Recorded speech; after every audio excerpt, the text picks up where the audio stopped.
Namaskar and good evening, everyone. Thank you for joining us for the 14th annual Dr. Ashok Ranade Memorial Lecture.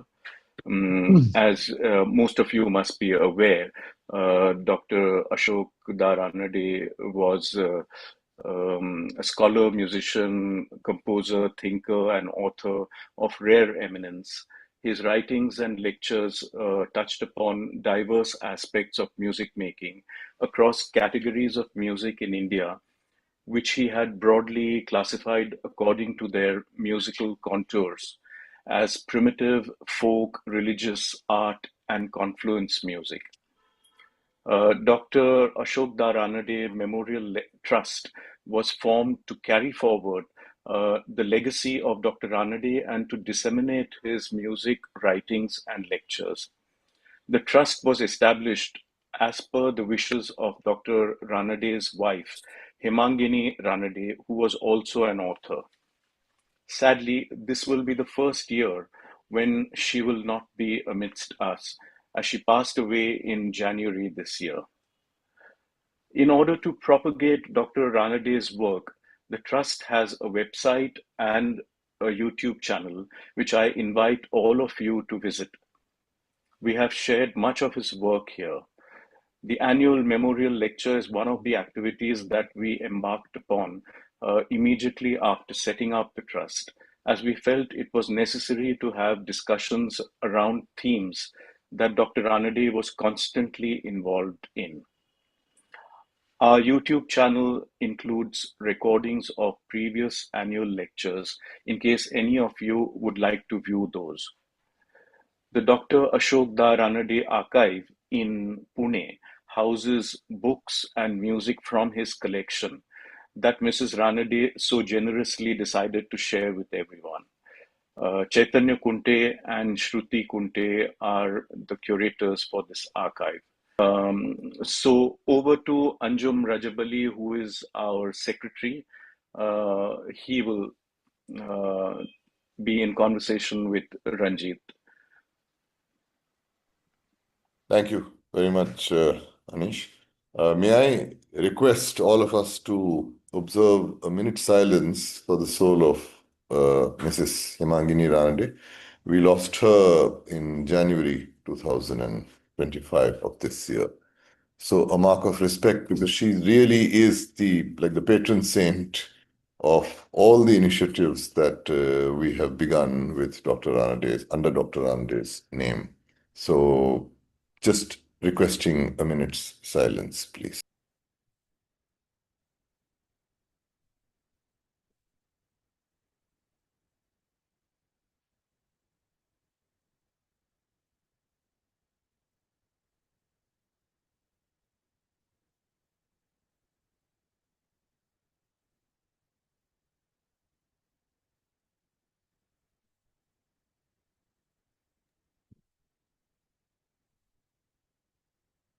Okay, thank you, all of you. And we do begin with her blessings, actually.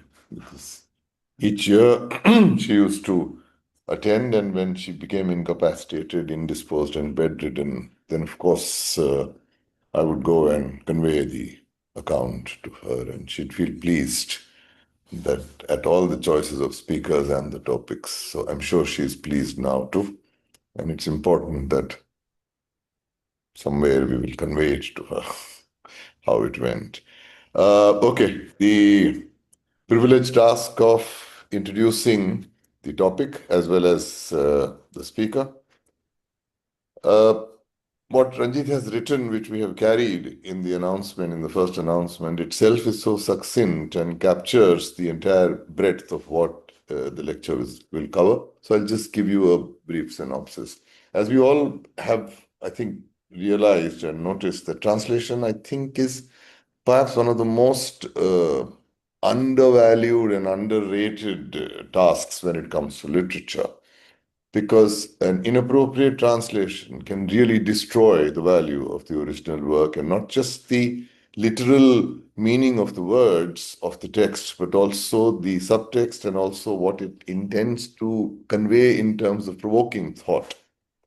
So not only is that what Ranjit values, but there is another very critical, equally critical, if not more critical aspect of it. And he is now presenting translation as a political act because it stretches the reader's imagination by introducing the reader to degrees of affinity and difference, expanding their capacities for curiosity, empathy, criticality, and most importantly and most relevant today, an openness to the other.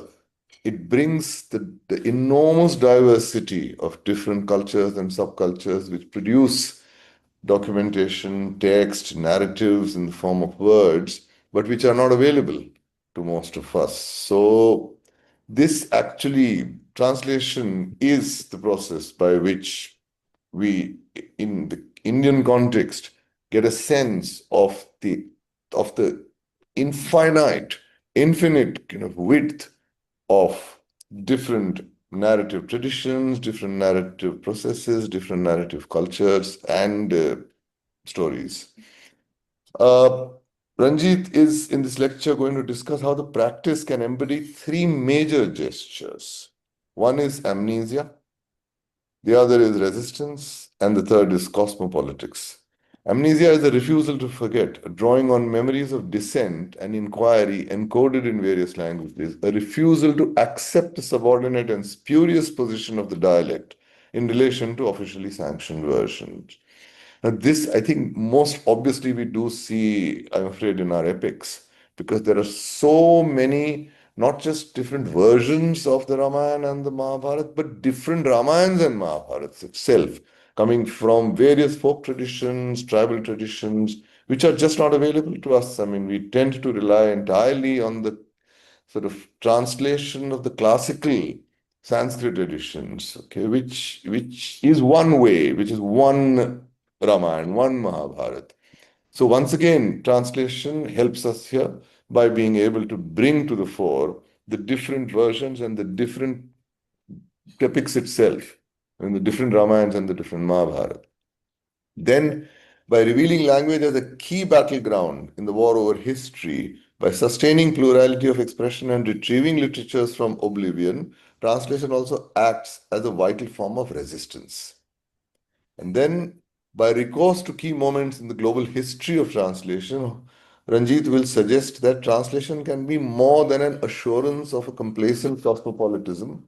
In fact, it can be the vehicle of an insurgent cosmopolitics. All this will be explained in the most lucid way as only I hope. Ranjit can. Difficult to introduce Ranjit because he is really a lot of things. He's a poet, translator, cultural theorist, and curator. Based in Bombay, he's one of, I mean, these are some of the things that he does. 8 collections of poems, each one of them has received acclaim. And of course, the one that we loved the most is the acclaimed translation of the 14th century Kashmiri woman mystic Lal Ded's poetry, which has appeared as I, Lalla, the poems of Lal Ded. He has received various awards, including the Sahitya Akademi Golden Jubilee Award, Sahitya Akademi Translation Award, S.H. Raza Literature Award, and several others. He also serves on the editorial board of the Murthy Classical Library of India, which is published by the Harvard University Press.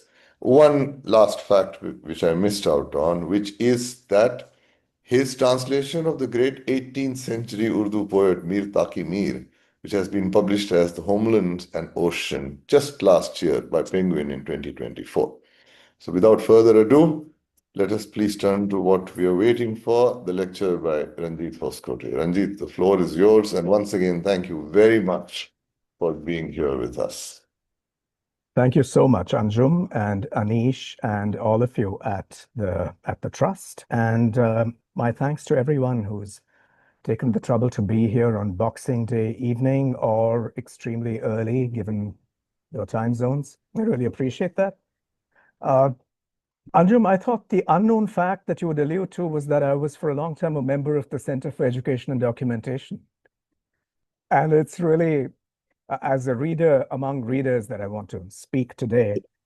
although it is I who this evening have the great honor of delivering the 14th Ashok Ranade Memorial Lecture. He was a polymath. I had the privilege of meeting him on several occasions, and I wish I'd spent far more time with him because his was an extraordinary original mind, broke new ground, and really, in profound ways, helped us to rethink our the processes of culture, really. But I do want to begin with a moment in the early 1990s when he reached out to me in his generous way and asked if I would pitch in to do a little translation for a music festival that was happening at the NCPA. And there's a reason I'm going into this anecdote. He gave me a set of bandishes. They were in Braj, Awadhi, the languages of northern India that have unfairly been now described as dialects of a very modern Hindi. But there were these bandishes, and I thought to myself, now, how on earth am I going to put these in English? The tonality, the nuance, the life world from which they come. So I thought that I might go and consult two friends, colleagues, one a vocalist, the other a music critic. And that afternoon went reasonably well, except when it came to a particular line, which in the original, as I recall, read, Ehima Ranga Hari. In this, so to speak, resides the color of Hari, which could be Krishna or Vishnu or the divine. Now, my friends, being of very sternly secularist disposition, immediately said that that was some kind of interpolation, and that originally the line should have read Ehima Ranga Hari, which is, it's in this that the color is, my girl, roughly translated. All these are rough translations. And I thought to myself as I went away, why does it have to be one thing or another? Why might it have happened at some point that a more sacred Vaishnav kind of meaning came to settle on this line, if it really was changed? On the other hand, I thought to myself, why do I have to move to the other extreme and claim that this is really a worldly line that comes from social interactions and has nothing to do with the divine? Well, surely one can allow for both. How does one respond to this?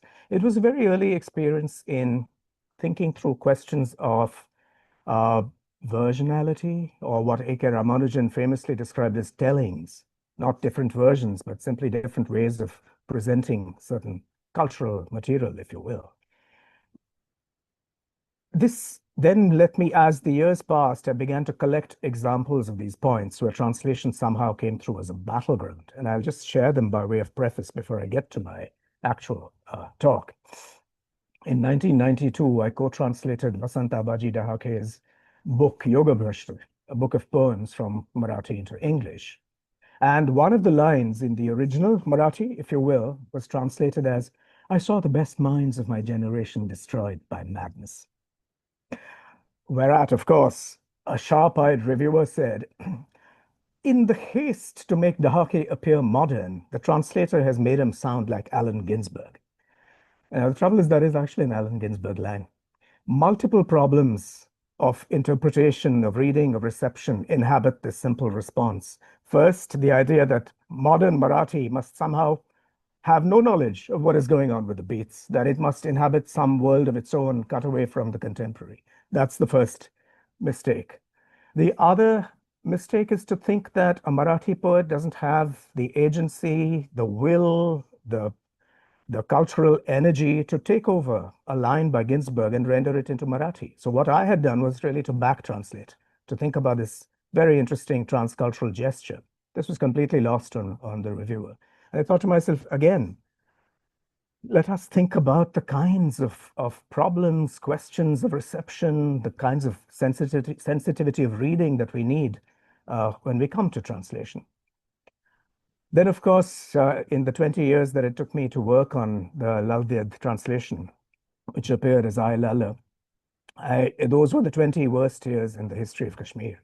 So my activity of translating this corpus with a 14th century nucleus really unfolded in the context of a dreadful, critical, and violent time in Kashmir. So I saw that to be my responsibility not only to the text and the act of translation, but also to the region, to its people, to the inheritors of that text.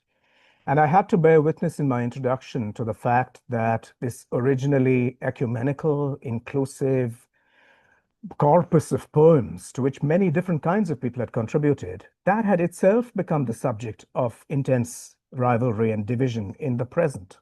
And that there were those who felt that it was only completely explicable as a Sufi corpus, and others who felt that it was purely Shaiva, had nothing to do with Sufism. And each side was busy pointing out what they called interpolations. And in the years it took me to do that, I came to the realization very empirically that the idea of interpolations really rests on the idea that there is some ur-text with its pure originality, which I have realized through that work and other projects to be complete nonsense, to be near complete nonsense anyway. What is of interest is the way in which these kinds of texts, be they by Lalla or Kabir, Professor Linda Hess has joined us here, it's a great honor. So whether it's Kabir, Lalla, Tukaram, that evolving corpus is the work of anonymous contributors and distributed authorship. We might wrangle over it in the present with our romantic ideas of an original text, but that's not how it's played out. So once again, the poetics of translation and the politics of translation are interwoven. And then, of course, most recently, Anjum, you spoke about my translation of Mir Taki Mir. That has, of course, its own politics.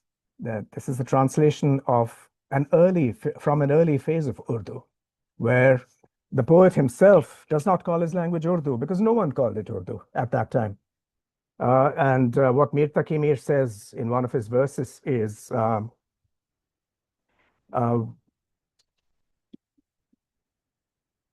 क्या जानू लोग कहते हैं किसको सुरूर कल्ब आया नहीं ये लफ्ज तो हिंदी जुबान के बीच, which I've translated as, how would I know what folks call the heart's pleasance?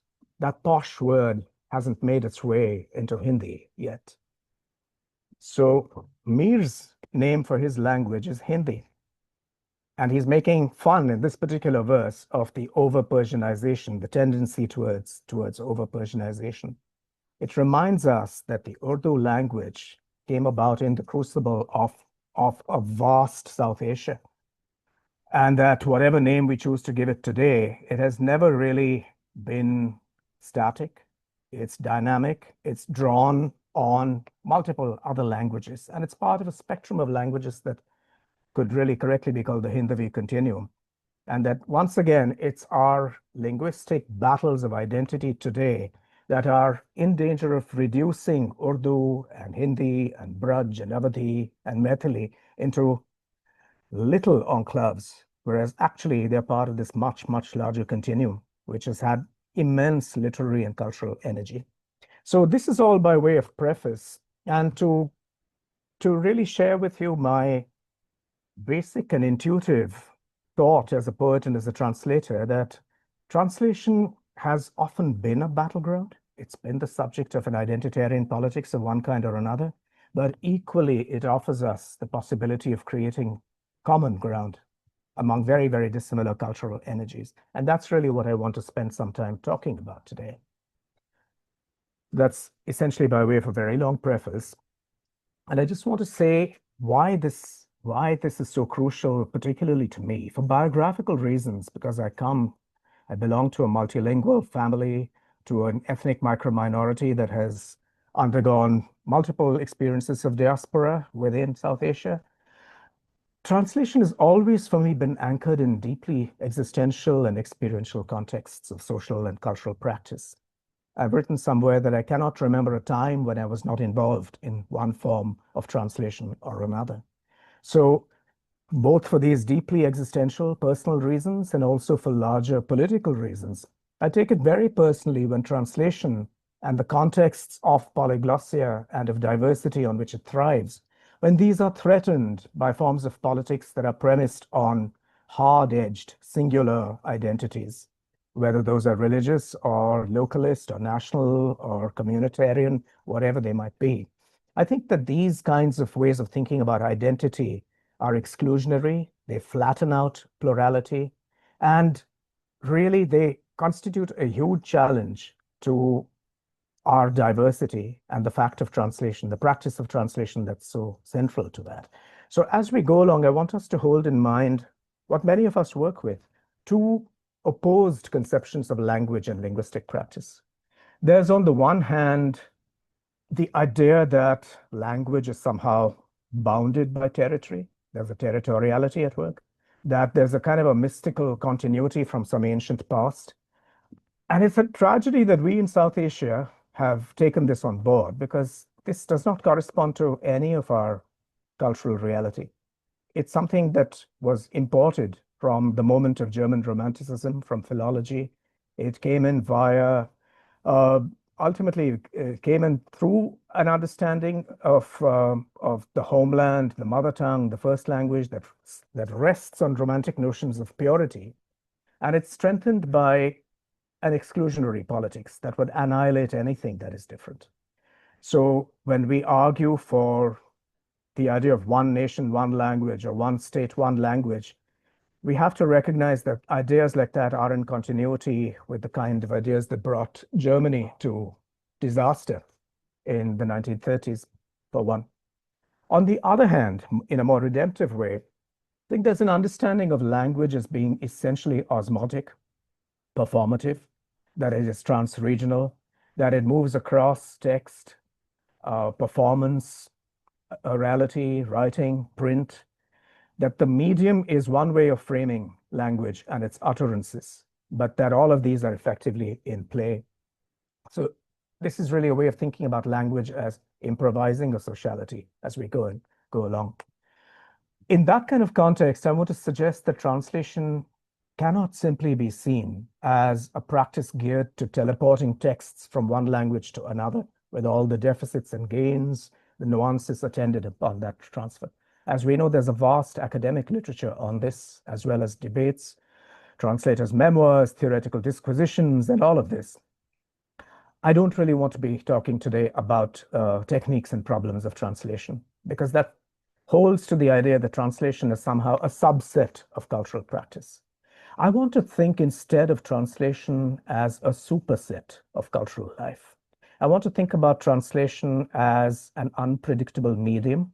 I want to think about translation as something that is expansive, that can have transfigurative effects. In effect, I'm thinking about translation both as a poetics of self-dismantling and of self-refashioning. And as I go along through some of the examples I'll offer, I also want to be able to show how translation, far from being the static mechanical act of taking a text from here and placing it there, has actually invented new forms of culture, new languages, new genres, new ways of thinking about the world. And as an aside, I'm reminded of how translation was somehow present at the originary moment of print modernity. You know, too often, even if at some kind of intuitive level, we tend to think of translation as a secondary activity. There's a kind of theology of the original, of text, of utterance that seizes us. But it's amazing how, whether it's in the West or in the East, translation was present at the originary moment of print modernity, as I said. And I'm going to move to my slides now, if I may. Would you let me know if all this is visible to everyone? Yeah, great, fabulous. The urgency of translation and why. Okay, I'll begin with the well-known version, if you will, of where print modernity begins, with the Gutenberg Bible, which was, of course, St. Jerome's Latin Vulgate translation from the 4th century, which appeared at this crucial time in European history, with the Protestant Reformation underway. But I would like to hold in counterpoint to that what might be actually the true moment of when print originates, which is in the 9th century in China, in Dunhuang, in a Buddhist ecumeny, where it's the Vajrachedika Prajnaparamita Sutra, which is the first printed book with a colophon in the appropriate calendar, which tells us that this is the date when it was printed and distributed. So this is a Latin Vulgate translation of materials that come from Aramaic and Greek. This is a translation into Chinese from materials that came from late hybrid Sanskrit. Originary moments where translation is not seen as a secondary activity, but as a primary force. And I want us to hold this in mind as we go along. And what I'll do to offer you a roadmap is really to say that the larger part of what I have to say today will take the form of anamnesia. And I like to hold on to this gesture of anamnesia because the word contains its opposite. Amnesia is oblivion, forgetting, moving away from true concerns, the true confluences that make us up. Anamnesia is a refusal to forget. It's a recollection. It's linked to the word anamnesis, which is an inventory of symptoms and tendencies that patients make as their medical history to offer a doctor. But it's also linked to the Sanskrit idea of abhijnana, the recognition, recalling what was always known and there, but which has been eclipsed for some reason. Under the sign of anamnesia, as a first move in my lecture proper today, I want to recall a brief genealogy of pivotal moments, traces, and experiences where translation has played a formative political role of the kind that I've indicated. There will be 4 crucibles, as I think of them: milieu, where collaborations, reinventions of texts and ideas took place, and there will be 4 contact zones that I want to dwell on. Occasions where dissimilar energies came together and translation proved to be a medium of transfiguration. I'll begin with Serindia, as Mark Aurel Stein described it. Serindia, between the 4th and 5th centuries, was an interface between Mahayana Buddhism that came out of India and Imperial China. And it's here that Kumarajiva, who was an important figure in the history of translation and should really be better known, he was a monk of Kashmiri and Kuchian origins. He produced what were called the translations of the Vaipulya Sutras, the long sutras, of which the Vajrachedaka is one.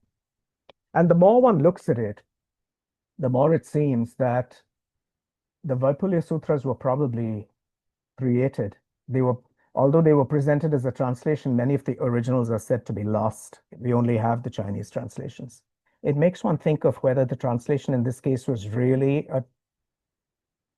an avatar of an original, or whether the translation itself was a creative act, an imaginative extension of the original, the act of taking fairly austere, precise, concise Buddhist sutras and their transformation into elaborate, almost Baroque texts that were adapted for the recipient sensibility.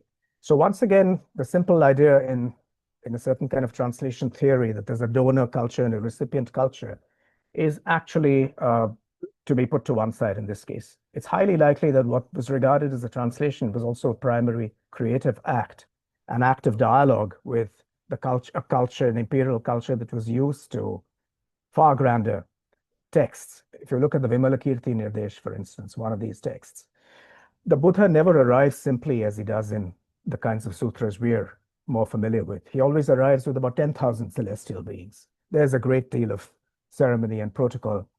So once again, I'm asking you to hold this in mind, to think about how translation could have produced forms of dialogue in which the original itself underwent some transformation. I now want to, that's my first crucible, Serindia.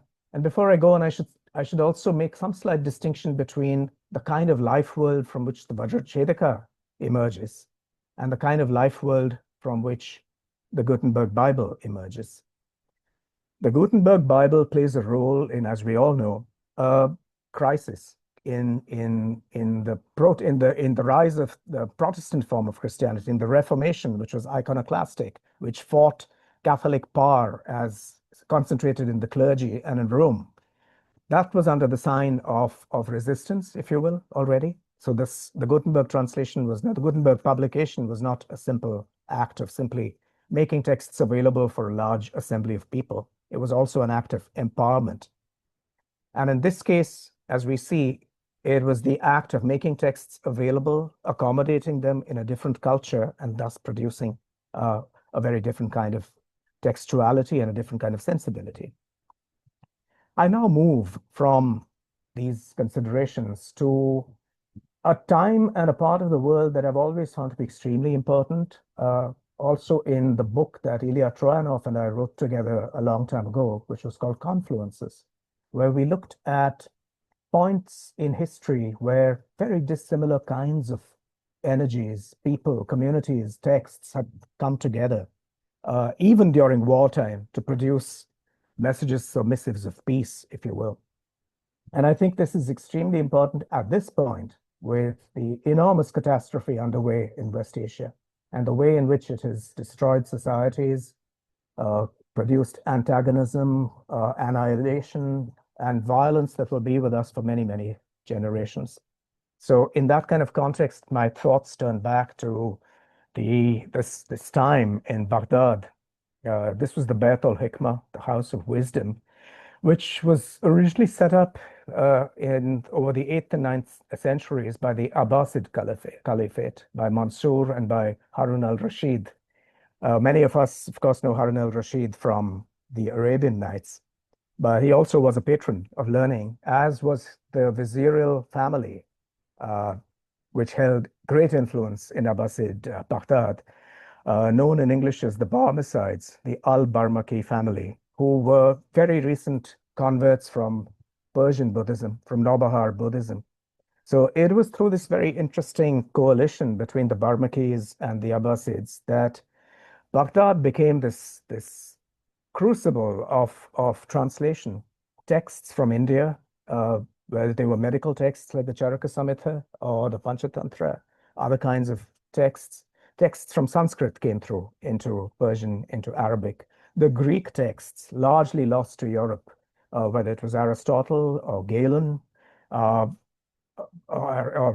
Pythagoras, Plato, all of these Greek and Sanskrit classics went into Arabic in a situation like this. And then they were transmitted further west and eventually made their way across North Africa into Al-Andalus, which was Spain at the time, and then finally into Christian Europe.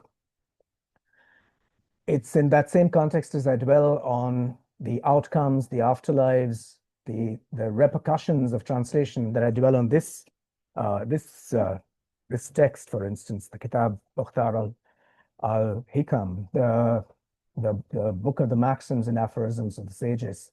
Once again, you have a completely different Arabic afterlife for Greek thinkers in works that were in circulation in the Arabic world and which sustained a greater florescence of Islamic science and philosophy to generations that are far too used to Islamophobia as a dominant framework. It comes as, and I've seen this whilst teaching, it comes as a shock to them to realize that there were people who did not believe anything at all in the Islamic world. They were free thinkers like Al-Razi or Al-Kindi. There were people like Ibn Sina and Ibn Rushd who thought about the competing claims between reason and doubt. And there were people who conveyed this Greek knowledge, refined it, and that was really the basis, eventually, if we call the Renaissance. Not as startling a claim as it sounds on the face of it, because Pico della Mirandola, the great Renaissance humanist thinker, actually says as much in his oration on the dignity of man. He talks of what he owes the Arab thinkers. I now move along this line of transmission, of translation and culture through the political to Toledo, to Al-Andalus, and to the larger Iberia, in which Christians, Jews, and Muslims found ways of living together, even if they were often at war. They might have been at war, they might have been contending in their theologies, but they often also found common ground. It seems almost bizarre to think back to this world, this Iberia, this Mediterranean, where a foundational text of modern Judaism, the Dalalat al-Hayrin of Maimonides, was actually written in Arabic. If we think about this in the age of Gaza, it seems almost improbable, but that's exactly how it was. And one thinks of processes like these, the school of translation, of translators that a king like Alfonso X, the Wise, El Sabio, put together. The word school is misleading. It suggests something like an MFA program of today, which it wasn't. It was more a process where team translations took place. People brought across from the Arabic into Latin texts that had begun their lives in Greek. So once again, you're looking here at forms of sharing, forms of mutual generosity. Arabic-speaking Jewish scribes and Latin Christian scholars were working together. They were drawing on this larger world of Islamic learning. And some of the key figures in this were people like Archbishop Raimondo, for instance, of Toledo, or people like King Alfonso X. So it suggests that there are moments even in the life of the political where forms of translation, the life world of translation, can play a role in a more ecumenical way of thinking about how we live, how we cross the barriers of language, and how we produce things together. I have here an image of Gerard of Cremona, who was a monk, his Latin translation of Al-Razi's Kitab al-Mansuri. It's intriguing how a medical manual of home remedies at the time and a pharmacopoeia actually comes into Latin, comes into eventually the body of Europe, and not only for the information it has, but also for the genre that it is. The idea that one could think about one's body itself and how to care for it. These forms of self-care, as we would now say, of hygiene, these two are carried through translation. So it's not just the content of the text, it's also the gesture of the text and how that might transform one's way of thinking about oneself. Ideas that came into being, genres that came to being half a world away, received new life here in Toledo towards the end of the 12th century. Another of the crucibles of translation that I'm thinking of here in terms of interlinguality, how translation is not only an in-between space of transference, but also a zone of encounter and of the creation of new cultural imaginaries, is the Ibadkhana. We're now very familiar with this, but I suspect generations to come may not find it in their history textbooks, so we might as well dwell on it now. This, of course, the painting is now in Dublin, but it's from an Akbarnama, as you see. And I cherish this ideal, a model, if you will, because it reminds us of how power and culture do not always have to be at odds. Power does not always have to be highly centralized and monolithic. It can also remain open, even if for the reason of having to contend with a very heterogeneous society. I think there was also a genuine curiosity about new forms of thought here. So the Ibadat Khana in the Akbari period becomes a space of dialogue where Sanskrit classics like the Mahabharata in one or another recension gets translated into the Razmnama. Story cycles like the Panchatantra are translated as the Iyari Danish. And it's here that a multilingual literature really begins to breathe. Someone like Abdurrahim Khani Khana, the foremost noble and general, one of the foremost nobles and generals at Akbar's court, is also a writer, as Rahim Das in Braj. He's also close to others who are writing in Awadhi at the time. And this is really the lineage from Akbar to Dara Shikoh that gives us this great sense of possibility in the way in which texts can breach their borders. So however enthusiastically or reluctantly Akbar's or Dara's translators worked, they really participated in this process of expanding the self and embracing forms of otherness. And I'll have more to say about this otherness as we go along.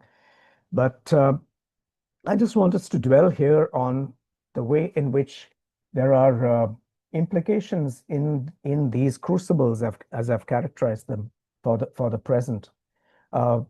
The more closely we look at them, and Audrey Trushke has done a beautiful study of how exactly these translations took place at the Mughal court. It's very clear that the translators into Persian also responded to elements within the Sanskrit that appealed to their kind of sensibility. So their sensibility was predicated on tilism, on the magical, and they therefore responded to elements of the Adbhut in these epics. So certainly they produced a version that appealed to their kind of sensibility. But at the same time, they opened the door to other ways of receiving this material and to potentially being transformed by it. We have evidence of all of these forms of effects that translation had in the Mughal era. It's something worth thinking about at this point when we seem to not want to be, as it were, contaminated by the other. What did it mean at this point for people to open themselves to the vivid and vibrant contaminations that came from the other? I now want to move to what I've thought about as contact zones. These four were the crucibles that I'm thinking of. Now, when I think about contact zones where translation plays an important role, it helps us to think about how translation has adapted ideas, that it has served as a way of sometimes devolving the power of incoming ideas and to the process of rendering them acceptable in other kinds of contexts. So today we work with rather hard ideas of identity and location. Looking at this evidence from translation, we find that all of those notions of identity, of location, of theology, of doctrine were in practice fairly fluid. And I want to start with Ashoka's edicts. Now, a large number of his edicts were, of course, written in Prakrit. They were in Brahmi. But I'm attracted to a minor edict like the Lakman edict and also a major edict that I'll show very soon, the Kandahar edict, which were actually written in other languages. This one was presented in, oh dear, a typo, Aramaic. It presented in Aramaic. And this one was in Greek and Aramaic. It's bilingual. And of course, this was for the benefit of those of the Mauryan subjects in the Northwest who effectively spoke Greek and Aramaic and obviously were confluential, or if you will, hybrid in the best sense as a community. And I dwell on this because whilst for the most part, Ashoka's edicts follow a certain kind of rhetoric, there's a key change in this Greek edict because the word that he prefers, coming straight out of Buddhist thinking, for righteousness, for the proper order of being, for some form of cosmic law, is Dhamma.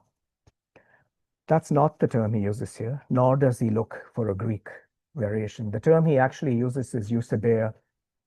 And Eusebeia in Greek has nothing much to do with the Buddhist idea of Dhamma, which is, as we all know, relatively impersonal. It comes from the practice.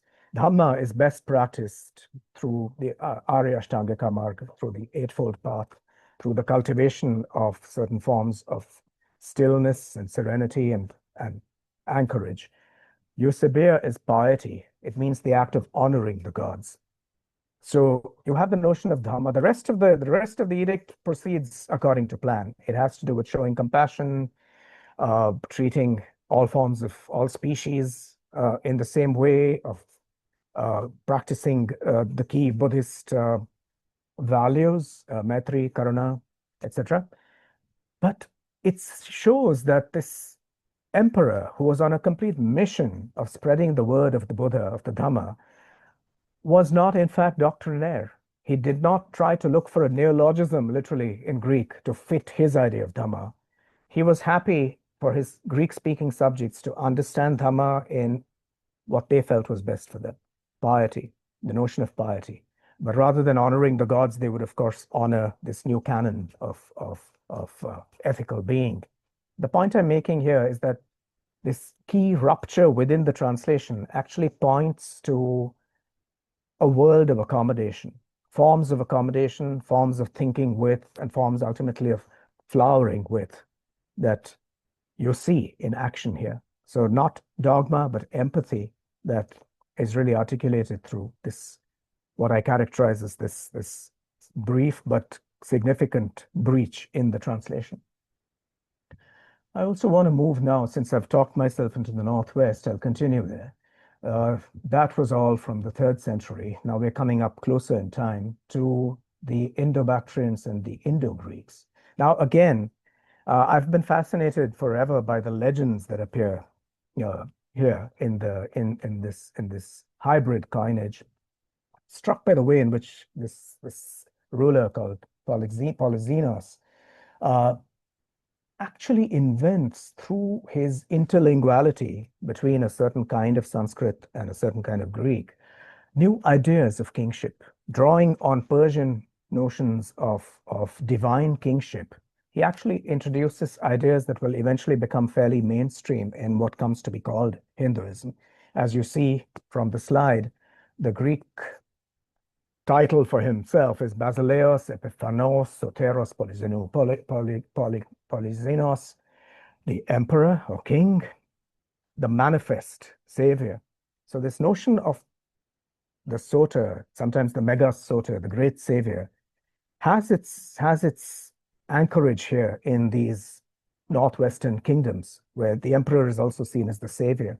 And as you go along in the early centuries CE, you see how that notion of kingship and the savior and divinity all come together in very, very key texts that then form the foundation of Hinduism. I've been fascinated by where ideas come from and how they migrate. As you see, the Sanskrit is keeping up with this Greek, Maharajasa, Prakashasa, Tratarasa, notions of the Trata. Meanwhile, Pallas Athena receives her own Sanskrit title, the Palasinasa. So once again, what we're seeing here is not translation as a simple act, but translation as a way of mediating between different life worlds and becoming the vehicle for new forms of thinking about authority and linking the human and the divine worlds, which will then become a legacy to what we now imagine to have been primordially Indian. But this is where some of these ideas begin. In the same way, Hermaios, again, pursuing these same notions of how to yoke together these different ideas and how really to map across forms of cosmology that come from different places. So again, translation here, even in the circumstances of warfare, which undoubtedly was going on, it's still a ground of confluence, an attempt to create common ways of thinking, or at least to bring very different ways of thinking into adjacency, which I think is a form of non-hostility that is preferable to annihilation. Now, again, this detour through numismatics brings me to what in many ways is probably it really speaks very much to our present time when we're being encouraged to look upon, I'm going to use these rather banal and monolithic terms, Hinduism and Islam, as two inherently opposed forms of being or forms of religious imagination. And I always in these contexts turn back to this coin. And I say to myself, all right, this coin was struck by Mahmud of Ghazna, otherwise Mahmud Ghazni, who even before the time of the ultra-nationalists was being regarded as this iconoclast who destroyed everything that went before him, who wanted to impose the religion that he brought in. Then I think to myself, now that is intriguing. Why then do his coins have Sanskrit inscriptions in the Sharda script? And that becomes a point of curiosity. Finbar Flood in Objects of Translation has written wonderfully about this. It's worth our time, even if it's this little coin in a vitrine somewhere in Lahore, as it happens, I think. It's worth going back to this little historical detail to think about very large questions. This is a contested period. It's the time of the early Turkic invasions, the time of the advent of Islam in Northwest India. It had meanwhile arrived across the oceans in a serene manner on the western coast. And this is the big bugbear for majoritarianism today. So let's actually look at what that Sanskrit inscription says. What it says, it is a kind of a mantra, but it's not a mantra you'll find anywhere in a Hindu text. It says, Avyaktam Ekam Muhammad Avatar Drupati Mahmud. It's the first two terms of that formula are actually a Sanskrit version of the Kalima of the Islamic confession of faith. La ilaha illallah Muhammadur Rasulullah. Avyaktam Ekam, that which is beyond words is one. Muhammad is its avatar. Once again, I'm going to ask you to dwell on how intriguing this is. It marks a compelling shift. For one, one way of looking at this coin and the evidence it bears is to think about why this ruler needed to have, for reasons of prestige, for reasons of accommodation, for reasons of legibility to his new subjects, he needed to have a Sanskrit inscription. That was translated for him by local collaborators, already arguing for a certain kind of common ground, even though under the sign of power asymmetry, as it might be. But crucially, there's a huge shift in doctrine, which, as we all know, from the point of view of Orthodox Islam, is an absolute heresy. The Prophet is not the avatar of God. That idea would be blasphemy in Orthodox Islam. Why then is Rasul rendered as avatar in this inscription? And the answer to that lies precisely in what might be good for a ruler in terms of propaganda, in terms of prestige, as well as in terms of finding grounds of accommodating to the shape of thought that his subjects have. And I think it was very clear to, I'm going to say Mahmud of Ghazna, but obviously there would have been a collegium thinking this through. It was clear to this collegium, as I would imagine them to be, that the Sanskrit Duta would cut no great ice here. The figure of the Rasul in an Arabic context, in an Arabian context, has tremendous vitality and epiphanic power. Someone who crosses between worlds. Less so in a Sanskrit context where he's an emissary. What was very well understood is that avatars of the divine have great potency and power. And therefore, again, as with Ashoka's Dhamma being substituted with Eusebeia, here you have the notion of the Rasul being substituted by the figure of the Duta. Once again, it seems like a very small detail, a minor detail in a small coin somewhere in a museum. But once again, it reminds us of the kinds of invisible processes of shifting, of accommodating, of curiosity, of transformation that attend these large-scale processes of change, and which really point to the way in which new vocabularies and new genres and new forms of thought can be created through acts of translation. I'm going to close this part of my talk, and then I'll go into some very brief conclusions, which those are the thoughts I leave you with. I now move back up to the 17th century, and I want to close with two texts that had no origin in the languages in they were written, and no particular template in the theologies that they referred to. And since this is Christmas week, I thought I'd have an image of the adoration of the Magi from this very intriguing text, the Mirat al-Quds, which was written by Francis Xavier's nephew, actually, Geronimo Jerome Javier, and his collaborator, Maulana Abdul Sattar Lahori. These two figures came together in the space of learning each other's language. Lahori taught the good Jesuit father Persian, and the Jesuit collaborator tried to teach Lahori Latin. And what they did was to put together, for the first time in any modern language, a biography of Jesus, which did not appear in any European or did not appear in a European language. This is, remember, the early 17th century. It brought together materials from the Gospels, also from sources like the Golden Legend. It also added a lot of Tilism and Adbhut of its own. And it was for the benefit of exactly one reader, but because he didn't read, but drew everything and absorbed everything through listening, just for one listener, for the Emperor Akbar.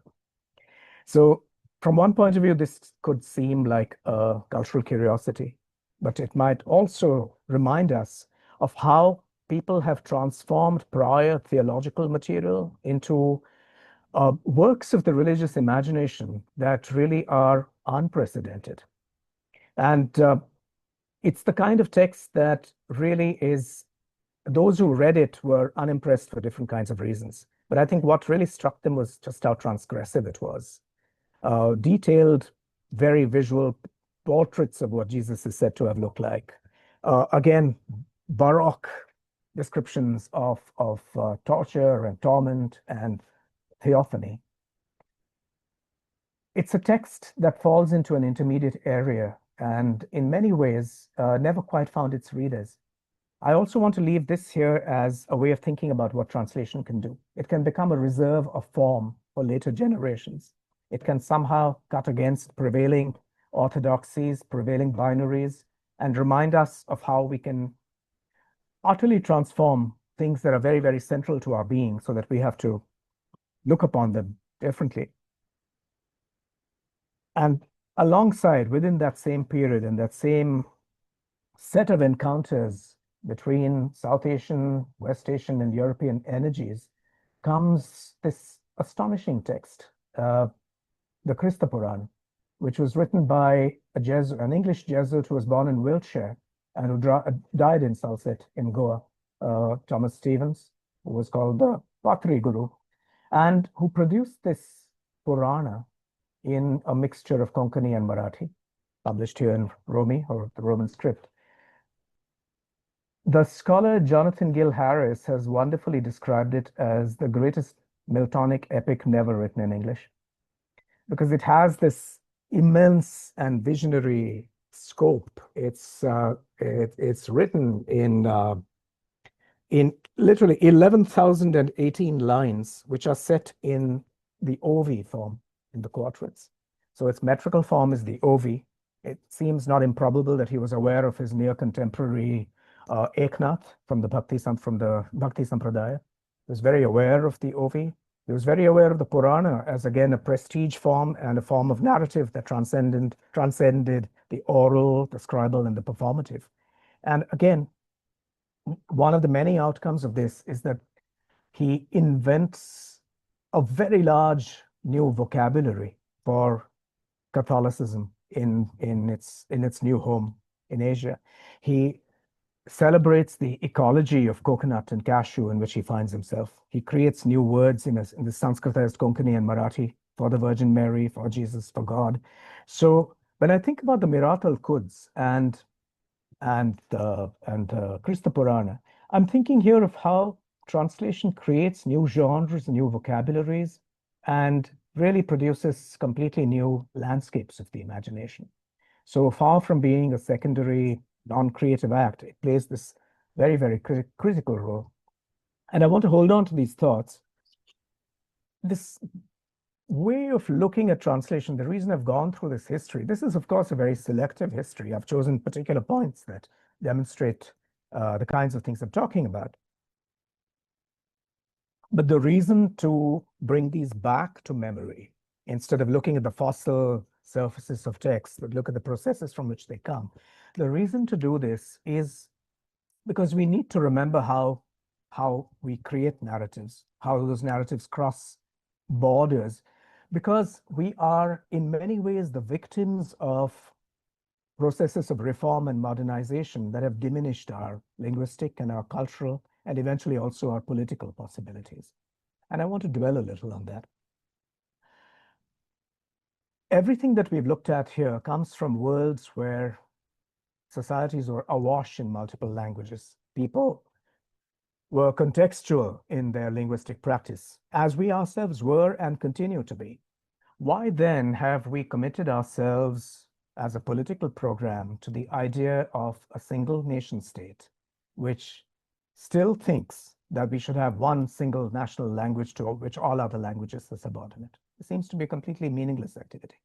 The tragedy is that this national folly is replicated at regional levels because we at some point fell into the incredible error of producing linguistic states here, which cut across a very natural, and I use this in the very best sense, I think there were vernacular cosmopolitanisms, which were robust, which were plural, which were osmotic, which have suffered as a result of our creation of these linguistic states and the antagonisms of insider and outsider, who belongs, who doesn't belong, that they've set in train. Over against this, I'm thinking of how every example that I've presented here and which we've thought about together, all of those remind us that there are ways in which one can perform one's cultural subjectivity through multiple languages. The notions of belonging are not rooted to or anchored in any single language. And in fact, as Sheldon Pollock points out in his seminal book on Sanskrit and the Sanskrit Cosmopolis, The Language of the Gods in the World of Men, It's intriguing that the word mother, there was really no word for mother tongue in any South Asian language before the encounter with Romanticism and philological inquiry. The reason for that is that people had multiple first language abilities, as they yet do, and that when they wrote formally, they didn't really write in their, what Ramanujan calls their kitchen languages or their home languages. Matrabhasha, Madhuri Zuban, all of these terms are calques. They're calques for Muttersprache, or mother tongue. That concept was not necessary. And all that it gives us really is some sense of primordial belonging, which we instrumentalize and weaponize to diminish and annihilate the other. So this is something that I would ask us to think about. What is it that we've lost in our march towards what has looked like reform and progress and modernity? What are these phantoms of German Romanticism that we carry, not realizing that our own South Asian heritage gives us something else altogether to think about, what I've characterized here provisionally as vernacular cosmopolitanisms. And it also makes for a certain loss of texture and granularity, I think.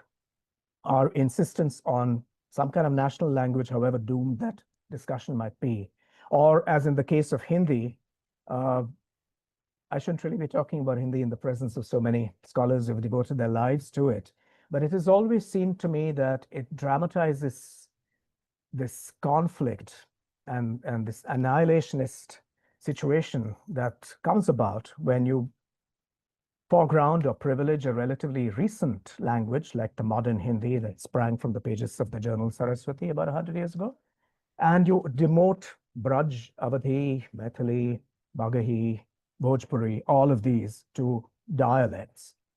That is actually the production of a power asymmetry. To describe some languages as dialects, as a scholar of Yiddish once said, a language is just a dialect with an army and a navy. Speaking to the heart of what this problem is between a key language, a dominant language, and dialects. Because all of these languages that I just listed, and many more, but 18 others, all have very vigorous and rich literatures of their own across media, in the oral tradition, the scribal tradition, in print, in performance, across a range of genres. All these are clear markers of major literatures. Why then should they be demoted? And I think that here's where translation can play an important role in not only in somehow transferring these languages to the attention of Anglophone readers or Hindi readers, but in really marking them out as extremely worthwhile. In which case, translation should serve not as an easy way out, not as a simple path of access, but really as the first step towards reaching out to those languages. So I'm also arguing here for us to expand the notion of translation from what it is too often taken to be, which is, you don't know the original, so you can read the translation. I would look forward to a situation where you read the translation and you say to yourself, well, this is marvelous, but what if this were to be a bridge? What if I cross this bridge of translation to this language that I don't yet know? And what might be involved in learning that language? So thinking about translation in these terms might also be worth our while, is a thought I would leave you with. And it would make for a certain kind of resistance to static dominant notions of language and the relationships between languages. It's a way of going back to our real history across the globe, but certainly our still living history here in South Asia, which is a history of circulatory ecumenies of languages that have been nourished by migration, but interlingual encounter through the interplay between a so-called classical and a so-called demotic register. So that's a set of thoughts about how translation can assist us in this task of resistance to all forms of dominant paradigms. And I'll end by thinking through briefly, and I hope we'll take that up in the discussion, ways in which translation can help us to really enact a form of cosmopolitics. And I prefer the active form cosmopolitics to the relatively static form cosmopolitanism, because too often when we think about the cosmopolitan, we're thinking of a certain ease that comes from privilege, the ability to belong in multiple languages or multiple places because we have that mobility. What might it mean instead to think about the agency to extend and release the self towards the other, towards zones of discomfort? And I find this even at a very banal, everyday level. I find it intriguing to be in parts of this subcontinent or other countries where I cannot read the script. It's a very simple, it's not even a thought experiment. It's what happens to many of us. You look at it and you say to yourself, however many languages I know, I don't know this one. And in this language, I am illiterate. What kind of place of vulnerability or humility does that bring about? I would dwell on that. I would think about that situation. To think about cosmopolitics as proceeding from grounds of humility and vulnerability and curiosity about the other, as against a cosmopolitanism that believes in being at home in multiple places. I think that distinction is worth making and thinking through, because it also reminds us that projects like Goethe's Weltliteratur, world literature, are not relics. They've been misunderstood, in my view, and I think we need to retrieve them.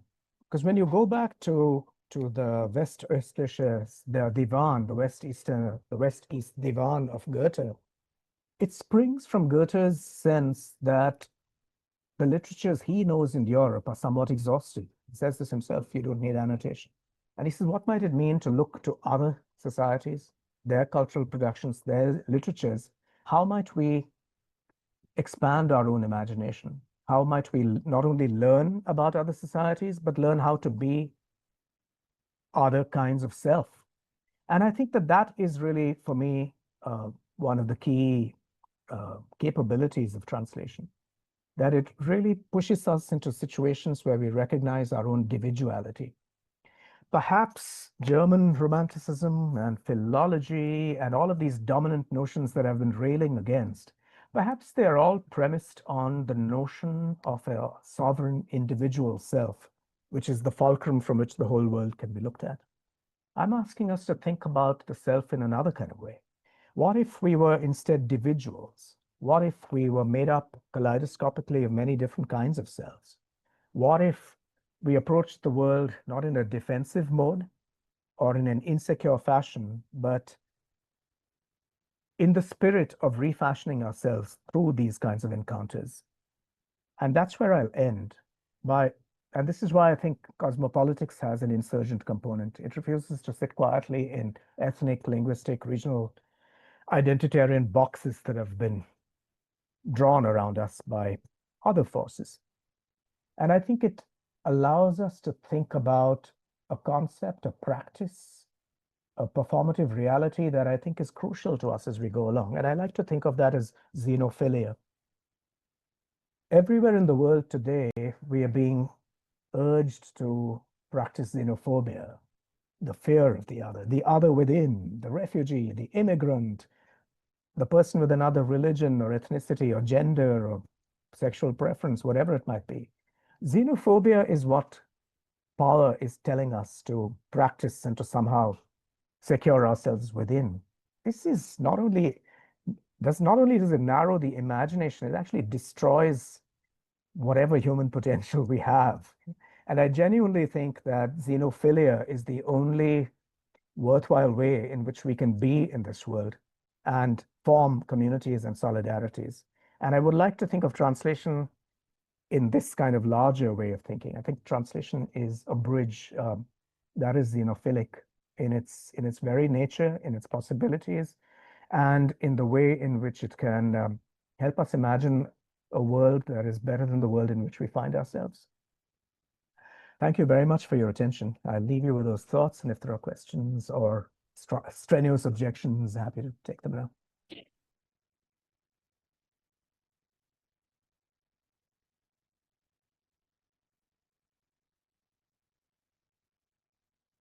That was beautiful.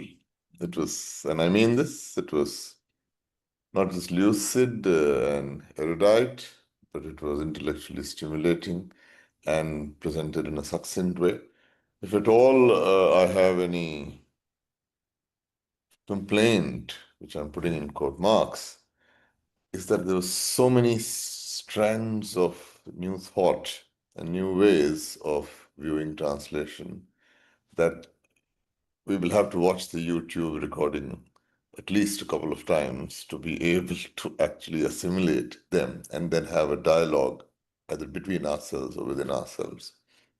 In fact, the question that I was going to ask, I had just one question in mind, which you answered in your last statement about xenophobia. That, of course, I didn't have the word xenophilia in mind, but this as an not just an antidote, but as almost like I see it as a defiance against xenophobia, translation. And that is what I think, that kind of energy, political energy that ran through your themes, that is what I feel is I think the most relevant way today to see it, because it does cover all when we're being made to be suspicious of the other, to fear the other, and then it leads to that fear, and treating oneself as the victim leads to aggression and violence and a fantasy of destroying the other.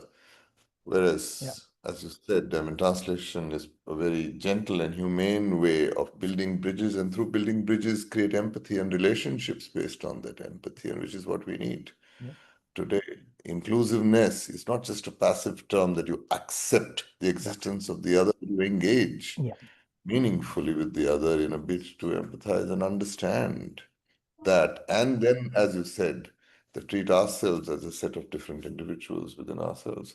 The one thing which did strike me, and I'm just going to ask this small question before I throw it open, because I have received already several requests for questions, and we don't have that much time, is when you say that reading a translated text fascinates you and attracts you so much and stimulates you that you wonder what it would be like to go to the original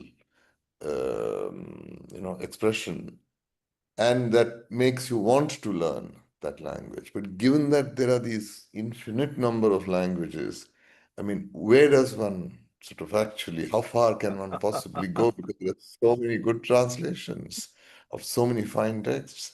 So what would your comment be on that? I mean, I would like you to elaborate a bit on that No, that was prescription. thank you so much for your responses, Sanjam. That was I shudder to use the word polemical because it comes from polemos, which is war. But that was more of a it was more of a utopian wish that translation could be the bridge that might take us back to the original and invite us to read the original. That might never happen with a great many languages. I've been reading these translations from the Mesopotamian. I don't see myself going back to study Mesopotamian anytime soon.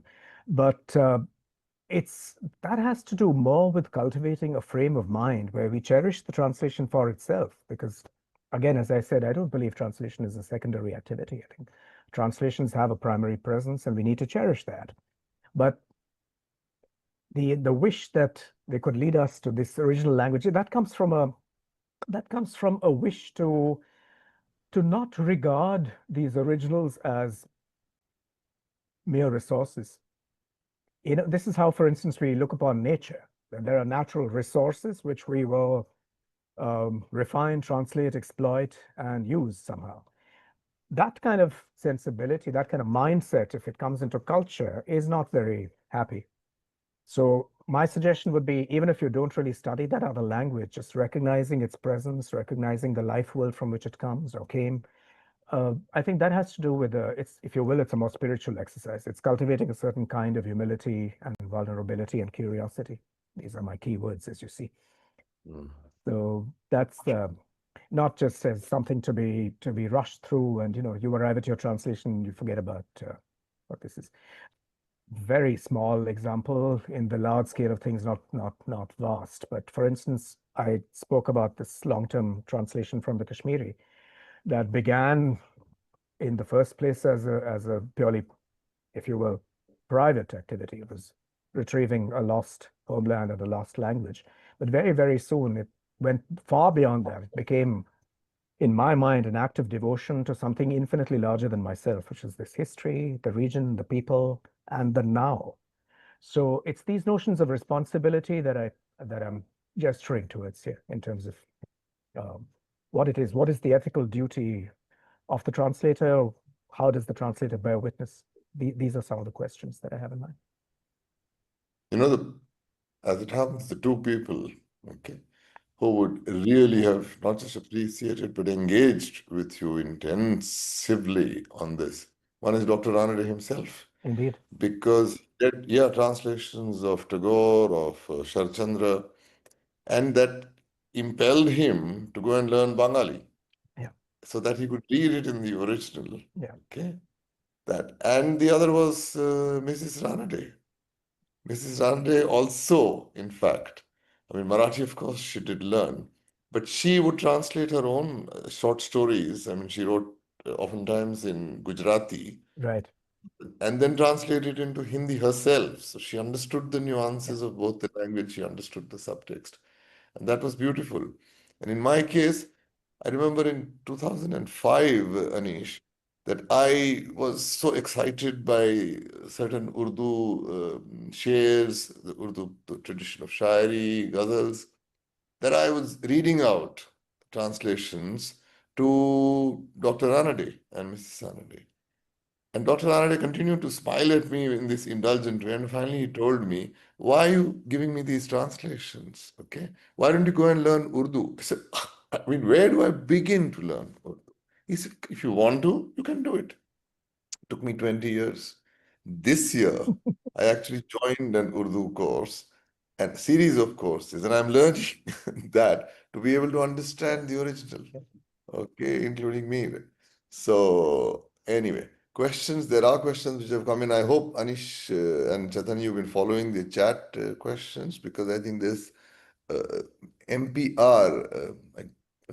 I'm sorry, but I don't. Yes, I wanted to Yeah, ask, I but have if one small question. MPR. MP Rajendra is my name. Okay. Okay. Okay, I have one question. You said about xenophily, and is it not the same as romanticism of the Occident, where you expect the people who are coming into our society to be accepted? Of course, we have to accept. There's no denying the fact. But in the present scenario, when it's almost an exodus from less developed countries to the better developed countries, can the people from that region really keep their identities safe from the onslaught of the external forces? To respond to your question, I wasn't really thinking of as between the global north and the global south. I was frankly thinking of within South Asia, Okay. within India, even if you like. And the model I have in mind is how does one respond to the other? And I now draw here not on the discourse of othering. I have something else in mind here because I proceed from a thinker who was crucial to me, Levinas. So, as Levinas teaches us, to stand in the presence of the other is to recognize the vulnerability of the other. What does it mean to stand in the presence of the other? Xenos, the foreign, the stranger, the other. So, for me, it's a way of thinking about and a way of acting on this situation. I mean, how do you release yourself towards the other in this situation? So I'm not particularly thinking of brain drain or global north, global south. I'm thinking of situations that surround us today in increasing urgency, actually. And particularly at a time when, well, also more globally. I mean, when you're being invited to cast the other as inherently dangerous, a source of threat, or something to be removed from your midst. I think it's in that context that xenophilia really becomes more than something to talk about. It's something you practice. Practice. Okay, thank you. Thank you for the question. Also, I meant to say as a footnote, not related to the xenophilia question, but when I spoke about how certain the commitments we've made to modernity or reform or notions of progress, I would also think about print modernity as one of these processes that have cost us something. From the scholarly tradition or scholarly way of working, we've come to privilege critical editions of anterior texts. We've come to privilege what appears in print. But that might have completely prevented us from looking at the fact that cultural experience proceeds in other ways.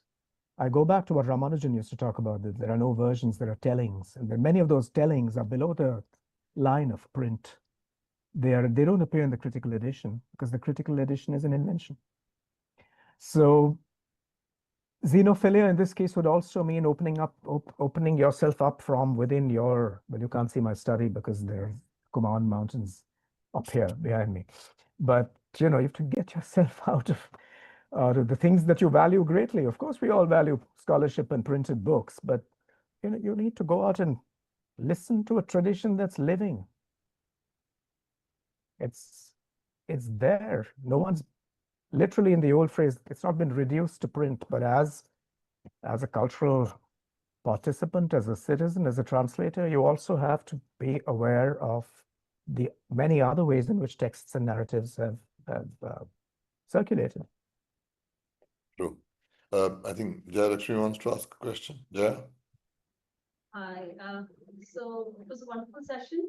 Not a question, but since you are also talking about Mir Taki Mir, and I happen to teach Sanskrit theatre, the Parsi theatre, born a Tamilian, so have been translating things all my life from one to other culturally, linguistically, has been a journey for me, and just wanted to add this Mir Taki Mir Saab ka ye ek Begum Akhtar ki bahut sundar nazal hai. So where she says, Mir ke dino mazhab ko ab puchhte kya ho unne to ashka ki chader mein baitha kab ka tark Islam kiya. I think this is Wow. such a beautiful philosophy, and especially when Anjum sir said कि मैं कैसे शुरू करूं Urdu, sir गाने से शुरू करिए. Yeah, absolutely. Just sung like nazme, ghazle, and full culture in Bollywood and singers and the artists that we have. There's a question here from Himank Garg. Good evening. Can you please provide your views on how the posterity of a translated text is determined when it is translated into the same language by different translators? How has the scope of marketability evolved to accommodate this cosmopolitanism? Oh, well, thank you for the question, and Anish, thank you for sharing it. Frankly, the more the merrier from my point of view. And I think the same text, because texts are inexhaustible, the same text can be translated by many different people, sometimes within the same generation, sometimes each generation has its major translations. And this is inevitable because, and this is why I am so suspicious of that rather military metaphor of the source language and the target language. The general idea is that the target language is static. Of course, it's not static. It keeps changing all the time. And it's changed quite often by the source language. I mean, as a translator, I've found that. I've found great delight in the way in which what I've called somewhere else the diaphaneity of Urdu syntax has woven itself into how I deal with English as a translator, as a poet. These things happen. So it's wonderful to actually look at the different kinds of translations of what looks like the same text. And you find that all texts are polyphonic, in fact, even when they seem to all come from one form of utterance. It might be Sri Krishna speaking for the most part in the Bhagavad Gita, but you have three different translators and you just see how it opens up. To name but one example. As for other kinds of less divine, more secular bodies of work, you see that there are different stresses and emphases within a single poet's life, for instance. And depending on what material you're choosing, how you're reading those registers, there's an infinity of possibilities, which is why translation provides such delight. I have to say, my favorite line, unfortunately, because every now and again I find that someone comes up and says, well, yes, I've read that translation of yours, but is it a literal translation? Now, to that, I've finally realized that there's no point arguing the case. I just say, you know what, there are no literal originals. So there can't be literal translations. I mean, texts in themselves are enormously inventive, they're deceptive, they're playful, they're polyphonic. So it's not like there's a one-to-one way, mechanical way in which one can do this. Ranjit, I had a question, if I may, Anju. This is a different kind of migration of ideas, and whether you would at all consider it a kind of translation, uh, something that is taken from the oral tradition Yes. to the textual and then back into the oral. Uh, just to speak about Hindustani music, I mean, so many of our bandishes Yes. were, passed on essentially orally, and then they were put down textually. And now many of us refer to those texts and try to perform those, Right. you know. So, as best as we can through the notation that is used primarily as a reference material to decode those bandishes. Right. So, would you consider this as an act of translation between the two? Thank you for the question, Anish. There, I think acts of translation are implicit in it, but I wonder if it might be more constructive to look at it as and which works in very unusual ways, because normally, or for reasons of a certain kind of training, we tend to think in a rather Darwinian way about these things. The idea is that first comes orality, then comes écriture and scribal culture, then comes the glory of print. And this is a one-way process. It's not a one-way process at all. I've been intrigued endlessly, for instance, in the Lalla material and in other things I've been looking at. Things that appear in print eventually work their way back, even into the oral transmission lines. Yes, absolutely. Yeah. And that's what's happening with Hindustani music as well. Yes. Because a lot of material which is lost to us now is revived Yes. through the notations that we have, let's say from Bhatkande's works or Exactly. many others. Yeah. So, yes. Yeah. And then there's the question about also there are these notions of purity and Yes. authenticity, Yes. that everyone, like you talked about the literal translation, Yes. and is it the original, Yes. And so there's always going to be an interpretation. Absolutely. But I think also the reason why that happens is that people at large, I think readers at large, tend to see the outside of a text. The fact that there's a whole editorial process that's gone into it over the centuries sometimes is lost to view. And, so what you ultimately have is something like a text fetish, if you will.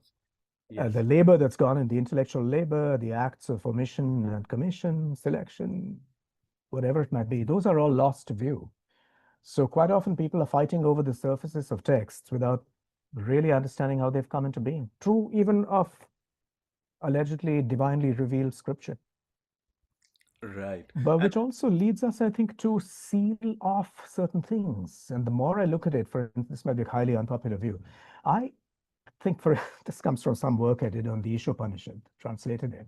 But while looking at the Upanishadic materials, I suddenly thought to myself, why are we now trapped in this idea that these are the major Upanishads, this stuff from recent centuries is interpolation of forgery, and this is the end of the tradition, we have received it? Quite honestly, and I'm thinking of work done here by Mani Rao, Living Mantra, it's quite possible that Upanishads are being composed as we speak. It's just that there's no room in this critical edition, print modernity, print only type of way of thinking for such a possibility. And this is one example. Professor Hess's own work, Linda's own work, has to do with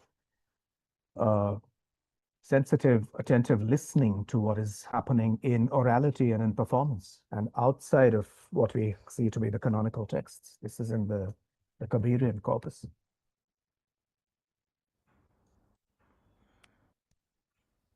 Sorry, a rather long-winded answer to a precise question, Anish.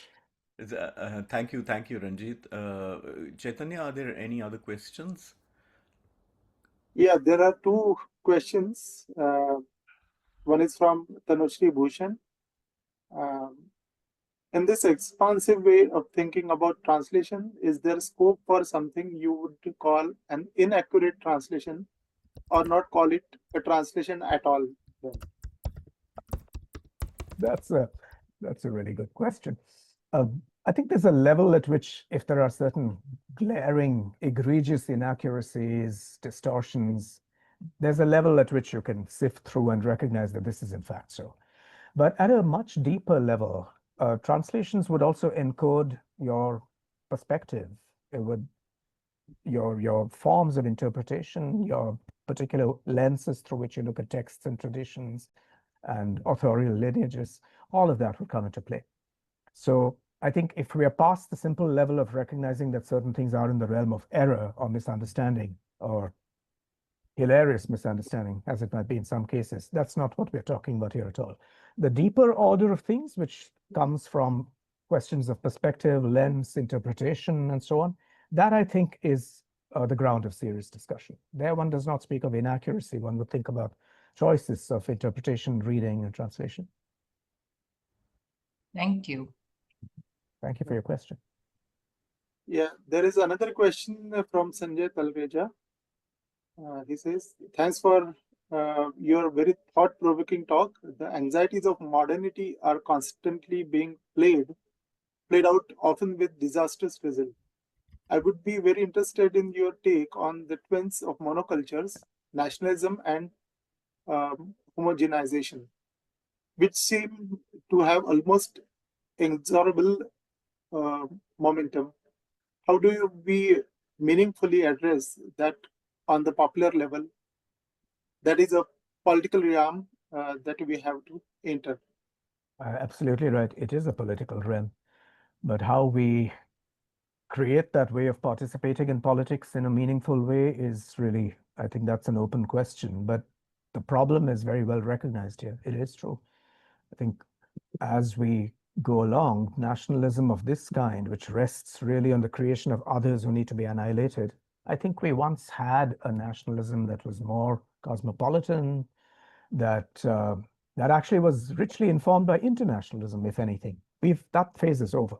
What we now have everywhere is really, there's no other word for it, is a certain kind of mindless jingoism.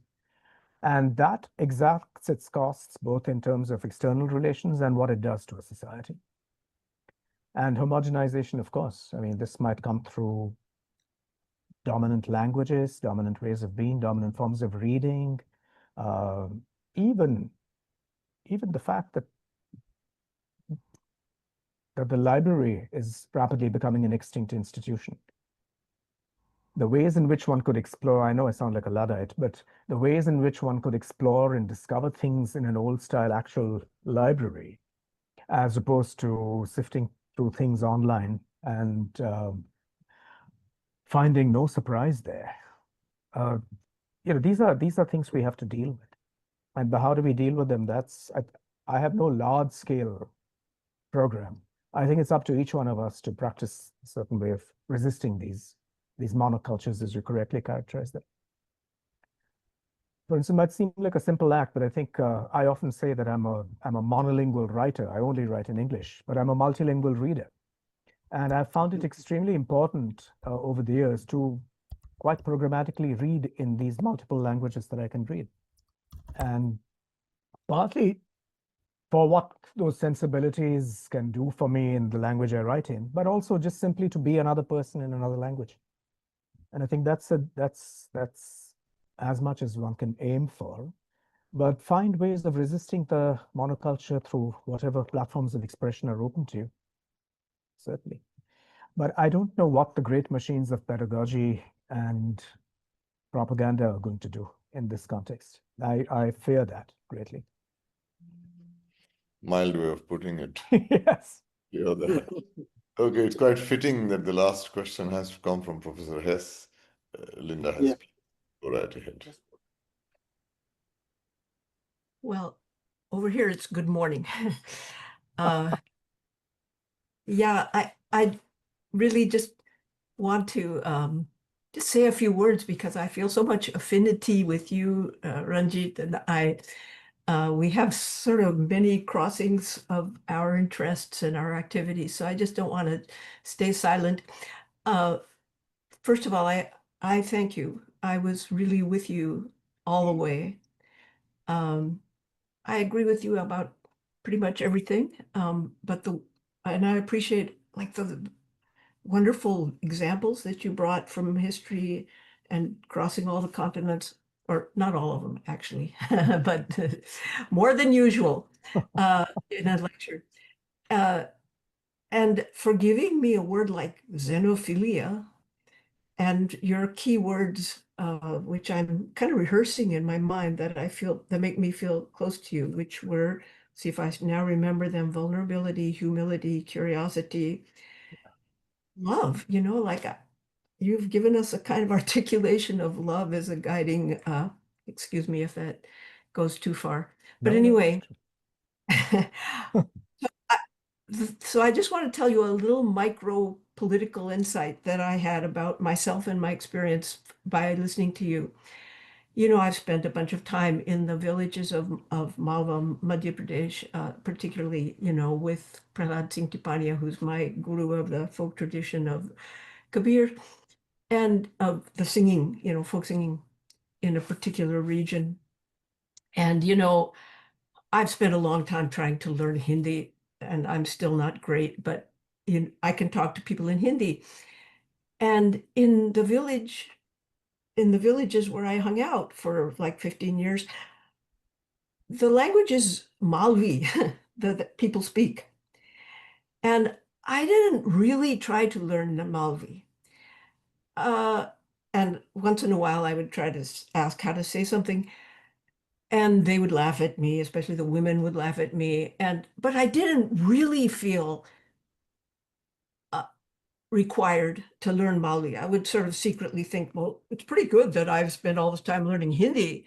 And Prahladji, he speaks perfect, you know, modern standard Hindi. Right. So he accommodates to me and to any urban person who comes in. But I didn't bother to learn Malvi. And I thought of that when you were speaking, that I just thought, well, maybe it's not so important for me to be able to speak directly to the women or, you know, to ask Ajay's son to translate what his grandma said. You know, I don't have to. But that was a micro example of accepting the dominant language as the only language that I'm responsible for. So thank you for made me think I might still try to learn enough to. Anyway, thank you. Really wonderful talk. And I feel closer to you having been present this morning and gotten up at 5 a.m. Thank you so much for your response.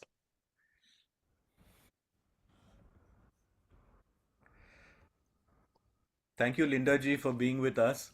And now I would request Chaitanya to present the vote of thanks. Dr. Chaitanya Kunte is our treasurer. No, I think, sorry, John D'Souza is the treasurer. Yeah, okay. But he's But Chaitanya and founding Shruti have been pillars. handling the archive and the website, Absolutely. and have been doing tremendous work with regard to the dissemination of Dr. Ranade's writings and lectures. Yes. Please, Chaitanya. He's one of the strongest pillars of the trust. So here I first remember Dr. Ranade learned Russian to read original Tolstoy and learned Bangla to read original Bengali musicological literature, instead relying on the translations.